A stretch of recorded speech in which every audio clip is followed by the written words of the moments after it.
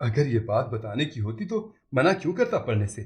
نائلہ سنو، جب سے فلورینڈا یہاں سے گئی ہے اسی وقت سے میں مضطرب اور بے قرار رہنے لگی ہوں۔